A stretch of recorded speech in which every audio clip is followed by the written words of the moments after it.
Good morning friends, સહયોગ વિદ્યાલય online એજ્યુકેશનમાં આપનું સ્વાગત છે.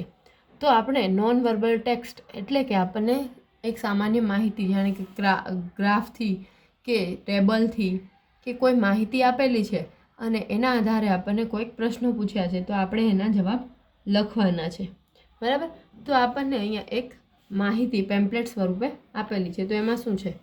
Adventure club. બરાબર. એડવેન્ચરમાં શું આવે? ટ્રેકિંગ છે, બરાબર, એવું બધું છે એ એડવેન્ચરમાં આવે. તો એડવેન્ચર ક્લબ છે એના દ્વારા એક માહિતી રજૂ થઈ છે. શું છે? 3 days કેમ્પ એટ જાંબુઘોડા. 3 દિવસનો કેમ્પ જાંબુઘોડામાં છે. Special package for student and children below 14 years. એટલે કે 14થી ઓછા વર્ષના વિદ્યાર્થીઓ માટે એક સ્પેશિયલ પેકેજ છે, ખાસ પેકેજ ઉપલબ્ધ છે. બરાબર. ખાસ સ્કીમ, ખાસ યોજના ઉપલબ્ધ છે. પછી બીજું છે સાસણગીર. એ શું છે? Educational tour.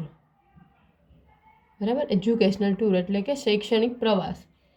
એ કેટલા દિવસની છે? 4 days અને 3 nights છે. જાંબુઘોડાની 3 દિવસની છે. સાસણગીર છે એ શૈક્ષણિક પ્રવાસ છે અને એ છે 4 દિવસ અને 3 રાત. બરાબર. તો who has organise the camp? Camp કોણે ઓર્ગેનાઇઝ કર્યો? તો કે એડવેન્ચર ક્લબે. કોણે? એડવેન્ચર ક્લબે. તો લખીએ, adventure club has organised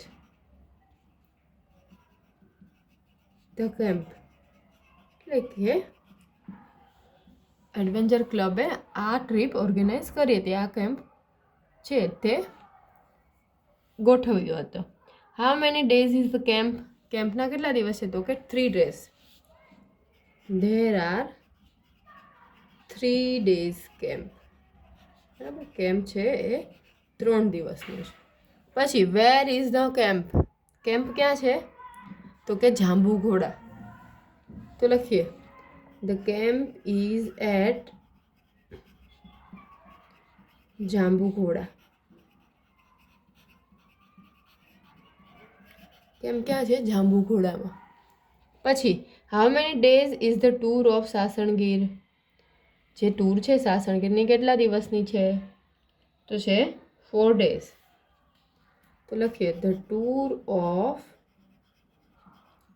Sasan Gir is of 4 days. ખાલી દિવસનું પૂછ્યું છે એટલે આપણે દિવસનું જ લખવાનું. Who will give all the details? એટલે કે બધી ડિટેલ્સ કોણ આપશે? તો કે એડવેન્ચર ક્લબ. બરાબર. બધી ડિટેલ કોણ આપશે? Adventure club. Adventure club will give all the detail. બધી ડિટેલ આપશે એડવેન્ચર ક્લબ. પછી છે અહીંયા આપણને આપેલું છે કે June 5 વર્લ્ડ એન્વાયરમેન્ટ ડે. એક જુદા જુદા દિવસો જે આપણે શાળામાં ઉજવતા હોય એનું લિસ્ટ છે તે આપણા સરકાર તરફથી બહાર પડ્યું છે કે એક શાળામાં આ દિવસ ઉજવવાના. તો એમાં કયું છે? June 5 world environment day. July 1 એટલે કે જ્યારે આપણું વેકેશન જૂન આસપાસ ખુલતું હોય, બરાબર, તો એના પછી આપણે કયા કયા દિવસો ઉજવવાના. June 5 વર્લ્ડ એન્વાયરમેન્ટ ડે એટલે કે વિશ્વ પર્યાવરણ દિવસ. જુલાઈ 1 ડૉક્ટર ડે એટલે ડૉક્ટર દિવસ. August 5 friendship day. September 5 teachers day. August 9 August ક્રાંતિ દિવસ. પછી સપ્ટેમ્બર 14 હિન્દી દિવસ. ઓક્ટોબર 2 ગાંધી જયંતિ અથવા અહિંસા દિવસ. નવેમ્બર 14 ચિલ્ડ્રન્સ ડે બાળ દિન. પછી 21 father's day. 21 November father's day એટલે કે પપ્પાને સેલિબ્રેટ કરવાનો દિવસ. પછી 26 કારગિલ વિજય દિવસ. 15 August independence day. 24 November Sanskrit day એટલે સંસ્કૃત દિવસ. પછી 24 નવેમ્બર વર્લ્ડ હાર્ટ ડે એટલે કે હૃદયની જે સ્વાસ્થ્ય માટેની જે જાગૃતતા ફેલાવવો હોય એ માટેનો દિવસ એટલે કે વર્લ્ડ હાર્ટ ડે, હૃદય સંબંધિત બીમારીઓની જાગૃતિ ફેલાવવાનો રોગ દિવસ. પછી ઓક્ટોબર 8 એરફોર્સ ડે, બરાબર, એટલે કે જે આપણે સેનામાં જે વિમાની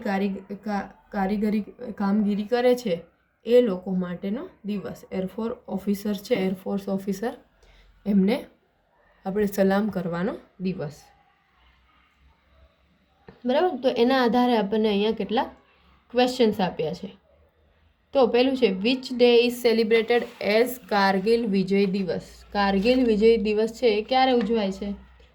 તો એ છે 26 નવેમ્બર. 26 નવેમ્બર, સોરી,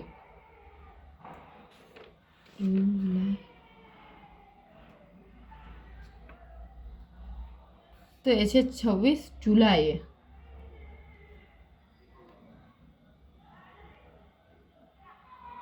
બરાબર, 26 જુલાઈ હશે કારગિલ વિજય દિવસ.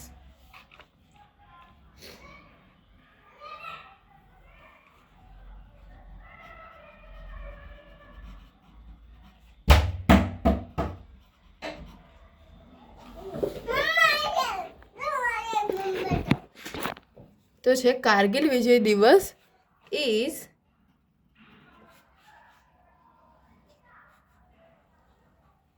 celebrated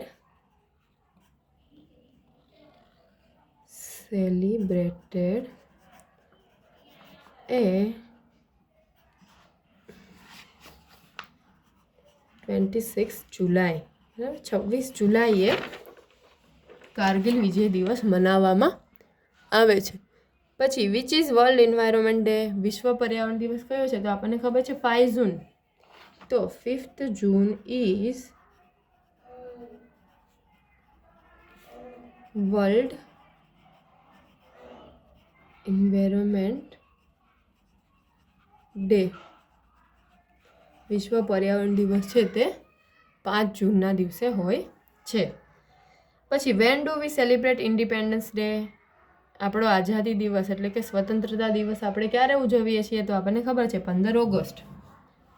તો વી સેલિબ્રેટ્સ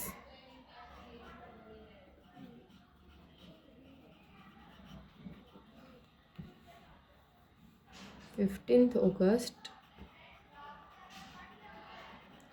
as Independence Day. આપણે 15 ઓગસ્ટને સ્વતંત્રતા દિવસ તરીકે ઉજવીએ છીએ. પછી number 4 which day is celebrated on 5th September. 5 September કયો આપણે ડે ઉજવીએ છીએ? તો છે ટીચર્સ ડે. તો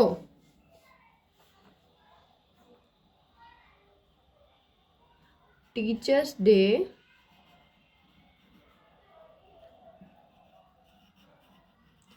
is celebrated on 5th September. એટલે કે 5 સપ્ટેમ્બરે શિક્ષક દિવસ ઉજવવામાં આવે છે. પછી જોઈએ number 5 when do we celebrate air force day.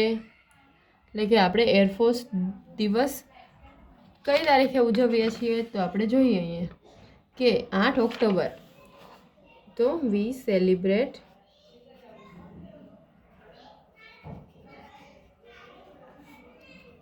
8th October as air force day. બરાબર, એરફોર્સ ડે છે આપણે 8 ઓક્ટોબરે ઉજવીએ છીએ. બરાબર, તો આવી રીતે છે કયો દિવસ છે ક્યારે ઉજવાય એવો આપણને એક નાનકડો ચાર્ટ આપેલો હોય તો આપણે એના આધારે આ બધા પ્રશ્નોના જવાબ આપી શકીએ. બરાબર, અને પ્રશ્નમાં આપણે જેવી રીતે આપણને પ્રશ્ન પૂછ્યા હોય એવી રીતે જ આપણે સીધા એમાં આન્સર લખી દે. જો અહીંયા છે કે which day is celebrated on 5th September, બરાબર. તો ટીચર્સ ડે આવે. તો વિચ ડેની જગ્યાએ આપણે લખી દીધું ટીચર્સ ડે, અને બાકીનું વાક્ય છે ઇઝ એમનું એમ લખી દીધું, બરાબર. એટલે આપણને ઇઝી રહે જવાબ લખવામાં.